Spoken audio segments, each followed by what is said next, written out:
Bonjour à tous et bienvenue sur la vidéo de présentation du réseau SIDEV. Aujourd'hui, nous allons voir rapidement d'où provient ce projet, le projet réseau SIDEV, à quoi ça sert, comment ça fonctionne et comment le rejoindre.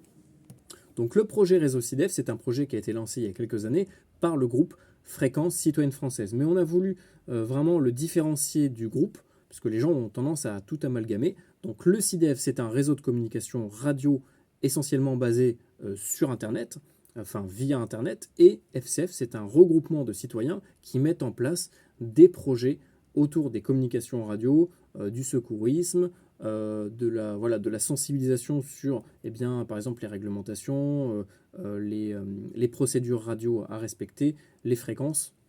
Donc voilà, le SIDEV, c'est dérivé d'FCF, mais ce n'est pas la même chose.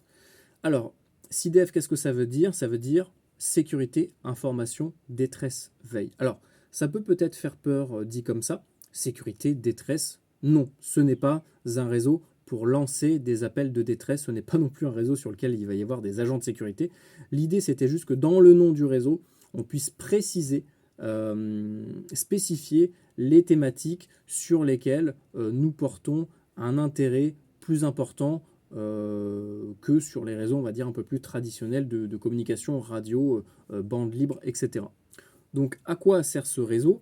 C'est un réseau sur lequel on va pouvoir tout simplement échanger, discuter entre nous, se rencontrer, soit directement via les communications par Internet ou via les communications radio. L'idée étant de créer de la cohésion entre les citoyens qui ont une vision des communications radio un peu plus entraide, solidarité.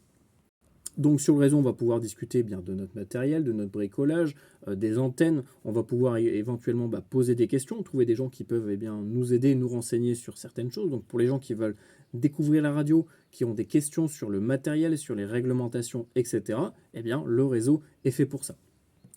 L'idée, c'est également d'avoir une double utilité. Donc on peut communiquer de manière normale en temps normal, mais lorsqu'il y a des situations, une réception d'un appel de détresse, etc., l'idée, c'est de pouvoir se servir de ce réseau-là, de ce maillage via la radio ou tout simplement via les différents acteurs du réseau. Donc l'idée, bien sûr, c'est d'avoir un réseau participatif. L'idée, c'est que chacun puisse participer au réseau, le rendre dynamique, mettre en place des choses dans son secteur, puisqu'en fait, si personne ne fait rien, il ne se passe rien, et donc le réseau ne sert pas à grand-chose. Donc voilà, l'idée, c'est de se servir de ce réseau-là pour communiquer et s'échanger de l'information par rapport à, je sais pas moi, un incident, une tempête qui arrive, la réception d'un appel de détresse, qu'est-ce qu'on fait, comment on s'organise, qu'est-ce qu'on peut faire à notre niveau. L'idée n'étant pas de remplacer les secours officiels, ni toute association qui œuvre autour des communications d'urgence, etc., comme par exemple l'Adrasec. C'est vrai que des fois les gens nous disent oui, mais il y a déjà l'Adrasec. Oui, mais l'Adrasec, ils n'ont pas la même mission, ce sont des gens licenciés qui sont au service de la sécurité civile.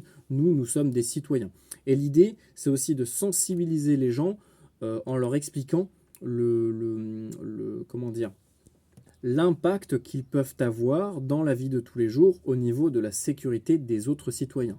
En fait, l'idée, c'est d'être le premier maillon de la chaîne de l'alerte. Tout comme un citoyen qui est dans la rue et qui voit un accident ou quelque chose d'inhabituel est censé alerter tout simplement les autorités, les secours, pour que eux mettent en place quelque chose pour secourir les personnes en question. Le SIDEV et l'initiative qu'il y a derrière, l'objectif qu'il y a derrière tout ça, c'est exactement la même chose, mais de faire ça au niveau de la radio, de sensibiliser les gens sur l'intérêt de la radio, sur l'utilité de la radio, aussi sur le fait qu'il faut prendre soin du spectre, mais qu'on peut, à notre niveau, par moment, c'est assez rare, mais ça peut arriver, et plus on sera nombreux, plus on aura une infrastructure importante, et plus ça pourra porter ses fruits. Donc l'idée, c'est de montrer aux gens que même avec un simple talkie-walkie, on peut des fois apporter de l'information complémentaire aux autorités, aux services de secours compétents et professionnels, pour peut-être leur faire gagner du temps. Je prends un exemple que j'ai déjà vécu. d'une balise de détresse qui se déclenche en mer, le temps que les secours soient déclenchés, arrivent avec un hélicoptère, etc., eh bien si nous, on est déjà dans la zone en question et qu'on a le matériel à disposition, eh bien je trouve ça tout à fait normal de le mettre à la disposition des secours pour leur apporter de l'information complémentaire. Mais en aucun cas on est là pour les remplacer ou pour... voilà, c'est pas du tout le but. Puisque nous on fait ça uniquement à titre personnel et on va dire volontaire et spontané.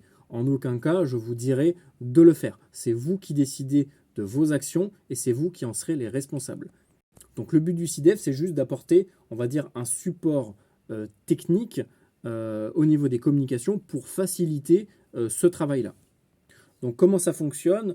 On fonctionne avec différents, on va dire, on a sectionné, fragmenté le réseau en différents morceaux. C'est-à-dire que nous avons un canal principal qu'on va appeler l'intercom. C'est le canal sur lequel on va pouvoir discuter, échanger entre nous. C'est également là-dessus que nous allons pouvoir éventuellement interconnecter d'autres systèmes de communication autres que ce qu'on appelle la VoIP, c'est-à-dire la voix envoyée parlée par la voix sur Internet. On va pouvoir éventuellement interconnecter des talkie-walkie, de la CB, des talkie-walkie en numérique, donc notamment en DMR. Donc voilà, en fait aujourd'hui le réseau évolue sur différentes plateformes, différents modes de communication. L'idée c'est vraiment de tout regrouper au même endroit pour tous échanger tous ensemble. L'autre avantage, c'est vu que ça passe par Internet, quelqu'un de l'autre bout de la France va pouvoir écouter une station, par exemple une station d'écoute, à l'autre bout de la France, puisqu'en fait, en plus de l'intercom, on va avoir d'autres salons, on va dire, d'autres salons virtuels, d'autres canaux sur lesquels on va mettre en place différentes stations radio. Donc ça peut être juste un récepteur, ça peut être un émetteur-récepteur qui, par exemple, transmet de l'information des bulletins météo à destination, par exemple, des randonneurs. Je prends l'exemple du projet Canal 7.7 Radio Rando Montagne. Bref, en fait, on n'a pas vraiment de limite au niveau de ce qu'on peut mettre en place. Ça va dépendre des membres, de leur motivation et de ce qu'ils veulent mettre en place, tout simplement. Donc voilà, le réseau, en fait, fonctionne sur différents canaux avec différents processus, on va dire, de communication, d'écoute, etc. Mais le tout est normalement toujours interconnecté à Internet. L'idée sur laquelle j'ai pas mal réfléchi, c'est de trouver un moyen de rendre ça beaucoup plus résilient. Parce que là, on parle de plus en plus de catastrophes, etc. L'objectif, ça serait de se servir du réseau CIDEF par Internet pour, en parallèle, mettre en place on va dire un ensemble de systèmes de relayage, par exemple, des communications radio autonomes résilients.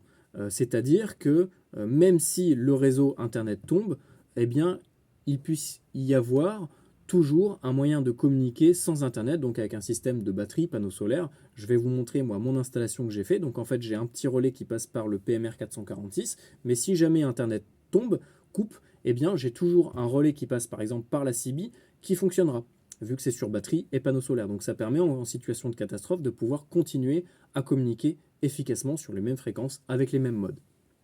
Donc ça, bien sûr, ça dépendra des participants sur le réseau, des différents veilleurs, de mettre en place ce type d'infrastructure, de poser des questions, tout simplement. L'idée du réseau, c'est aussi pour ça. C'est pour ça que moi, je fais des permanences dessus et j'attends vos questions. Si vous voulez mettre quelque chose en place, n'hésitez pas à le dire et on vous aidera. L'idée, c'est vraiment de créer de la cohésion entre nous. Donc voilà, pour le résumer, c'est un système multimode avec pour objectif de créer à terme un maillage. L'objectif, ça serait un maillage national de tout le territoire via les ondes radio pour que n'importe qui puisse continuer à communiquer en situation critique. Toujours, bien sûr, autour de la veille, etc. Maintenant, comment le rejoindre? Alors ça, je vais vous l'expliquer dans d'autres vidéos, mais encore une fois, voilà, tout va dépendre de ce que vous voulez mettre en place, de vos possibilités, de votre budget. Il faut savoir que c'est pas non plus hyper cher de mettre en place quelque chose, mais voilà. Moi, je vous recommande de passer tout simplement par l'application Zello. Je vous ferai un tuto assez rapide sur comment rejoindre le réseau et surtout le canal Intercom. Voilà. Sinon, après, selon les envies, les besoins de chacun, vous allez pouvoir également mettre d'autres systèmes de communication en place. On a également un serveur Discord sur lequel il faut impérativement venir et rester connecté. C'est là-dessus qu'on va vous échanger, vous partager de l'information. On va pouvoir également se poser des questions lorsqu'on a des problèmes sur des paramétrages, etc. On va vous alerter là-dessus. Lorsqu'il y a des alertes, des messages de détresse qui sont reçus, on vous diffuse également tout ça sur le Discord. Lorsqu'il y a un bug, n'importe quoi, un problème que vous remarquez sur le réseau, il faut passer par Discord pour nous le signaler. Donc voilà, pour ceux qui veulent découvrir, avoir accès aux différents salons, différents canaux, eh bien tout se passe sur Discord. Donc voilà, pour le rejoindre, s'il y a déjà des infrastructures qui sont mises en place dans votre secteur, mais ça m'étonnerait parce que pour l'instant le projet est en train de se relancer. Après, je ne sais pas, peut-être que la vidéo restera en ligne pendant des années, mais pour le moment, il n'y en a pas tant que ça. Mais si vous avez à portée de chez vous, eh bien, le réseau qui est interconnecté aux ondes radio, vous allez pouvoir théoriquement y accéder par les talkie-walkie, par la CB, par une radio DMR, et sinon, si ce n'est pas le cas, eh bien, il faut passer par Internet. Voilà, tout simplement. Donc rendez-vous dans les prochains tutoriels pour la suite des explications. Donc n'hésitez pas à mettre la cloche, un petit pouce bleu, à partager la vidéo et je vous dis à très bientôt.